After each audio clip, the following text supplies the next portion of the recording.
Hi, this is National Master Dan Heisman. We're here with another video to help you improve your chess game. Today we're going to talk a little bit about why the Queen's Gambit is not really a gambit and why the King's Gambit is a gambit as sort of a secondary thing. You've probably heard that before, but let's talk a little bit about it. And let's start with the King's Gambit.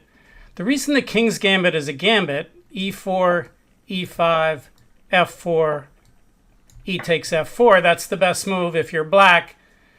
If we look at the engine over here on the right, you can see taking the pawn is minus 0.7. Every other move is minus 0.1 or plus 0.1 or worse. So if you're black and you're playing against the King's Gambit, by far the best thing to do is accept the Gambit. So you take the Gambit, and now let's say white tries to win the pawn back. It's not that easy, in fact, basically impossible. The main move is knight f3, but let's say you play a move where you try to win it right away. Let's say you play a move like d4. Well, already black has queen h4 check, and white has to do something a little drastic. He can't, if he plays g3, f takes g3 is really, really bad, hitting the g-pawn, hitting the e-pawn. If he plays king to e2, the engine says black should either play d5, hitting the center, or queen to e7, but in any case, white's not getting the pawn back here. If instead white plays knight f3 first, which is the main move to stop queen to h4, black has a lot of moves. For instance, the engine says that black can play Bobby Fischer's suggested move. Fischer talked about this in his article, A Bust of the King's Gambit, back in the 1960s, to play d6. As you can see in the master database down here on the bottom, you could play even an immediate g5. And black is better by about 4/10 of a pawn. It's true white can try to break up the pawns with moves like h4, and now black can either play g4 with complications or counterattack in the center with d5. And either way, black's still better, but white's not just getting the pawn back in the King's Gambit. All right, well, I don't want to spend a lot of time on the King's Gambit because most of what I want to talk about is in the Queen's Gambit and why it's not a gambit. So let's do it on the other side of the board with the Queen's Gambit. d4, d5, c4, the Queen's Gambit. Just like the name of the movie. Well, I guess it's really a TV show, right? TV show, Queen's Gambit. All right, so here, black's main moves are all pawn moves.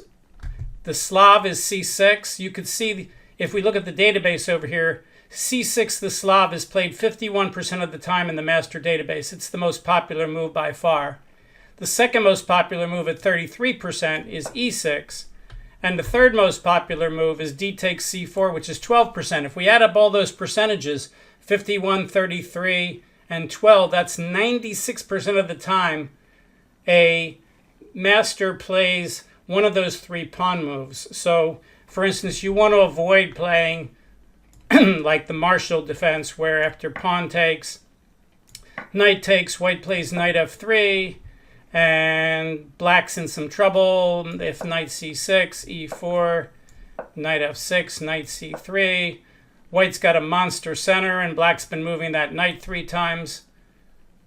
I shouldn't say a well-known trap, but a funny trap goes bishop g4, d5, knight e4, knight e5, sorry, knight takes e5, bishop takes d1, bishop b5 check, c6, d takes c6. And even though white is down a piece for a queen, his threats of c7 check and c takes b7 discovered check is actually completely winning. You could see over here where the engine says if black plays perfectly, white's up by 3.0 already. All right, well, again, we're not really spending a lot of time talking about the bad defenses to the Queen's Gambit. We want to know why it's not really a gambit. Well, if black takes the pawn, yeah, it's true. We could play queen a4 check and double attack the pawn and the king and get the pawn back right away, which is something you can't do with a King's Gambit.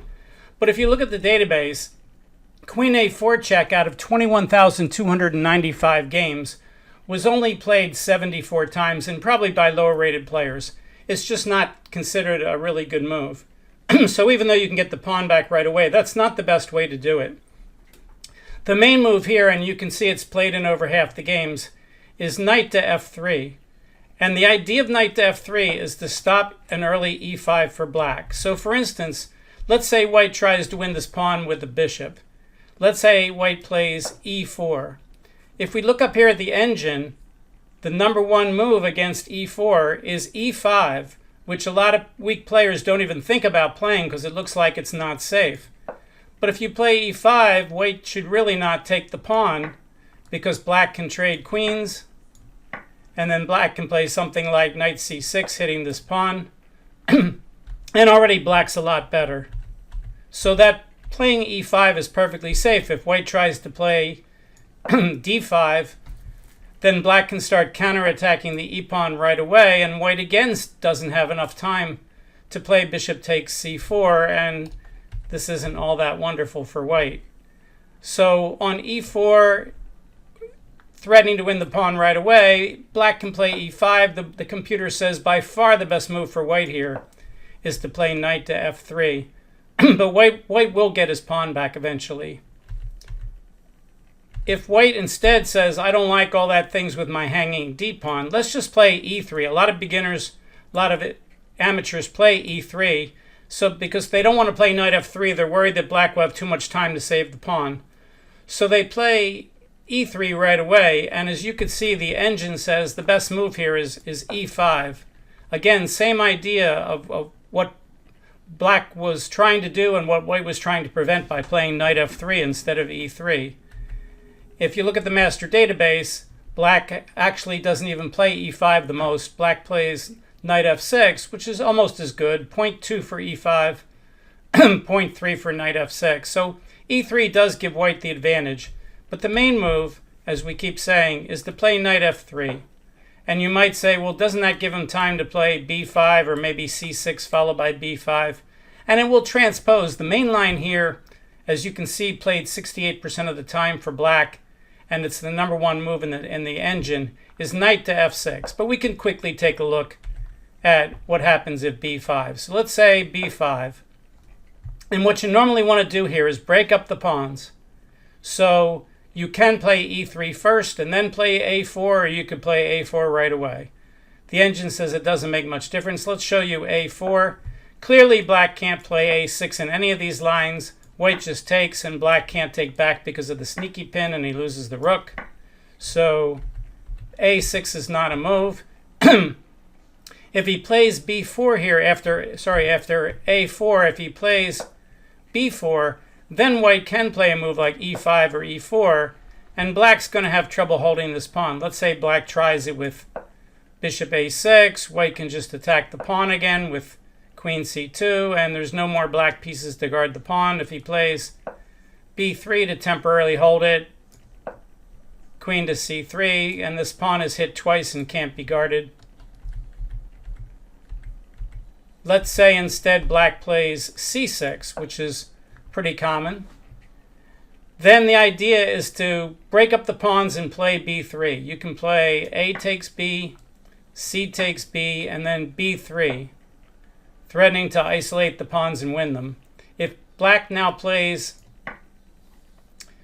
c takes b, white can again play a move like e3 or e4, threatening bishop takes check, and again you can't play a6 because of bishop takes b5 check, sneaky pin again.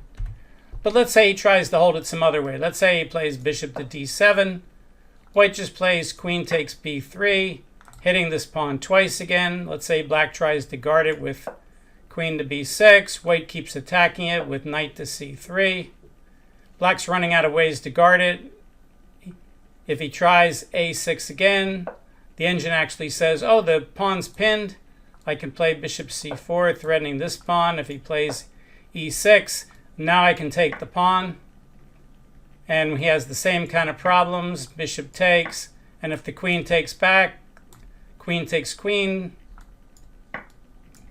pawn takes, rook, and the knight is pinned, and there's nothing. Well, I guess he could play bishop d6 to temporarily guard it, but white's ahead by about 5.1 pawns here. Not a problem. All right, let's go back. You see these same ideas over and over again, this a4 and b3 idea, breaking up the pawns and then winning material. So black can play after knight f3, black can play b5 right away. If we play the best moves for both sides, it's c6, a takes b, c takes b, and now we could play either e3 or b3. We said b3 before, and now the computer suggests black should just develop with e6, and now white should play e3, hitting this pawn again, and black should ignore that trying to hold the pawn, just play there, and then after pawn takes, bishop takes, white has won the pawn back, and white is better. Why? Well, black has a passed pawn on the a file, but it's the middle game, not the end game, or actually it's the opening. And here, white's 5 pawns are all connected. Black's pawn on a7 is passed, but it's also isolated. And white has 2 pawns to 1 in the center. White controls more center space. So white is better, the engine says, by about 4/10 of a pawn. That's a little bit more than a normal white opening advantage if black plays all these perfect moves. All right, so far we've looked at everything except the main line. So let's go back to the main line. In the main line, black plays knight f6 first.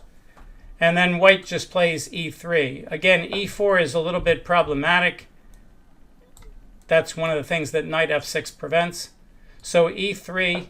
And if black plays the main line, he's going to play something like e6 or a6. You can see in the database, e6 was played 69% of the time. Just giving this back, this is the main line of the Queen's Gambit accepted. And now black plays his break move to try to break the center and neutralize white's space advantage, but we're not interested in that. We're interested in what happens if black tries to hold the pawn. So after e3, black could try silly moves like bishop e6 or queen d5. Let's say he plays queen d5. The engine says just AWL the queen. If you don't know what AWL is, I suggest you go on my YouTube channel here and do a search for AWL, attack with something worth less. It's a really important thing to understand. And this move isn't just an AWL, we're also winning a tempo because the queen has to move again. It can't develop a piece. Let's say the queen tries to continue to guard this pawn. Queen to e6. The engine says play knight e5, threatening to win the pawn. Bishop takes c4, followed by bishop takes f7 check. Again, what happens if b5? Well, here we have a secondary trick. We can play queen f3, hitting the rook. That happens in a lot of these lines. And if he plays c6, now the c pawn is not really guarding the b pawn. It's a sneaky pin, and you can play knight takes b5, threatening knight to c7 check, winning the queen. Nice sneaky pin. All right, so let's go back. Queen d5, nobody plays that. But some people do try bishop e6. And the engine suggests on bishop c6, just play knight c3, with the idea of eventually playing like e4 and d5 and removing the guard on the pawn. Let's say black plays c6, which does 2 things. It stops d5 later, and it also allows black to play b5. Engine suggests white's in no hurry, just bishop to e2. So at this point, black's temporarily holding on to the pawn. Let's say black plays, I don't know, a6 to play b5 later, or he could fianchetto the bishop and try to get ready to castle. Engine suggests the best move is to move this bishop again, which is kind of ironic because if he plays bishop f5, white can play bishop takes c4 right away. So most people aren't going to do that. The other move they recommend is to play bishop to d5, and white castles. And let's say knight bd7, again tending to try to hold the pawn. And here the engine says white can play knight d2. If b5, here we go again. e4 hits the bishop, bishop e6. We got that a4 move coming up, and now b4 hits the knight. The knight just goes out of the way to a2 or b1. You don't have to memorize all this. You just have to get the general idea what's going on. And now all of a sudden, this pawn is not holdable again after all that. All right, so let's go back to the very start. d4, d5, c4, d takes c4, knight f3, knight f6, e3. All right, so we looked at queen d5. We briefly looked at bishop e6. Occasionally, you'll see bishop e6. You won't see queen d5 very much, but a lot of people play b5. That's the main line we want to look at. And now we have the right idea from the previous lines. A4, simply breaking up the pawns. Again, he can't play A6 because of the sneaky pin. A takes B5. So most people play C6. Now, you have other moves. Let's say he plays... so C6 and white plays B3. Or let's say A takes B5 first. A takes B5. Now B3. Okay, well, if black plays C takes B, then after bishop takes B5 check, bishop D7, queen B3, white's won the pawn back with a good game again. If black tries to play bishop to A6, then what white should do is play C takes B, and white to play and win. You can pause it if you want to try to find it. It's the pseudo-sacrifice, rook takes A6, knight takes A6, queen A4 check, followed by queen takes A6, and you win 2 pieces for a rook, which is a monster advantage here. In fact, if you don't believe me, it's a monster advantage. Let's show that again. Mr. Engine, what's the evaluation here? Engine says after knight D7, queen A6, white is up about 2.5, 2.4. Big monster advantage. Okay, so let's go back, show that again in slow motion instant replay. D4, D5, C4, D takes C4, knight F3, knight F6, E3, B5, A4, breaking up the pawns. If he plays B4, you just take the pawn off. So let's say C6, then we've got A takes B, and B3. If you look at the master database, this was only played 5 times because at the master level it's not played much. If we turn on the LiChess database, this position was played 44,826 times. Shows you the difference between amateur play and master play. 44,826 times this position was reached, and 20,111 times white correctly played B3. While in the master database, this position was only reached 5 times because black at the higher level is not going to try to play this kind of stuff. And white's played B3 every single time. All right, so we just looked at something, what happens on bishop A6 with pawn takes, rook takes A6. What happens if he tries to hold it with, let's say, bishop to E6 here? So now we have pawn takes pawn again. If he takes with the bishop, you can just trade bishops and queen check.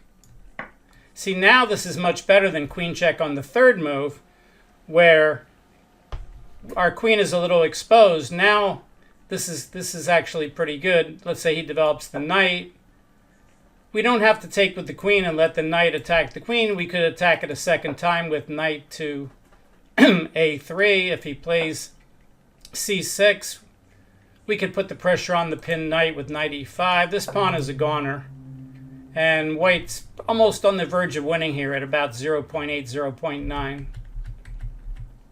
Of course, you could just take the pawn instead. So most people aren't going to take with the bishop. They're going to take with the pawn. And now, if you play bishop takes C4, that's no good, because after bishop takes, queen checks, knight BD7, if we play queen takes C4, he has rook C8, skewering the queen and the bishop on C1, and we're losing the bishop and white's lost. So bishop takes C4 is not a cute trick that where white's winning the pawn. It's actually a blunder. But white's in no hurry here. This isolated pawn, again, is probably going to fall. The engine says we could attack it with knight BD2 and force him to push it up where it's going to be even more vulnerable. But it said slightly better is to play knight C3. Again, threatening moves like E4 and D5. The engine says black has nothing better than, well, it gives bishop D7, but then on bishop D7, white's going to take it. So again, people aren't going to do that. Let's play the other top move, which is A5, bishop A3, knight C6, and here comes that E4 threatening D5. They give knight B4, d5, bishop d7. And now white could play bishop c4 and get his pawn back, but that's only the third best move. Best is e5. And now it says black should just play e6. Wow. And then it gives d6. So we're getting into crazy territory here, but white's up 1.4. This is not something, if you're white, you'd be worried about. Let's go back and do this again. Main line of Queen's Gambit accepted, trying to hold it. Not main line of the Queen's Gambit accepted, of course, just the main line of trying to hold it. As we said earlier in the video, the main line for black is just to give back the pawn and play the break move. Perfectly good defense for black. We're looking at what happens if he tries to hold it. You break it up. He tries to hold it. You take. He takes. You break it up again. Again, if he takes, you simply play check. And then queen takes b3 with a nice advantage. And we've looked at other things now. We looked at bishop to e6. That's the last line we looked at. Pawn takes. Pawn takes. And now we just saw bishop takes. Pawn was a big mistake. But everything else white does is pretty reasonable. Knight c3 is plus 1.0. Knight bd2, c3. And then you could even play knight b1 and hit the pawn again. And if he tries to hold the pawn with queen c7, we can just hit it again with like queen c2. And followed by knight takes pawn, and we get the pawn back.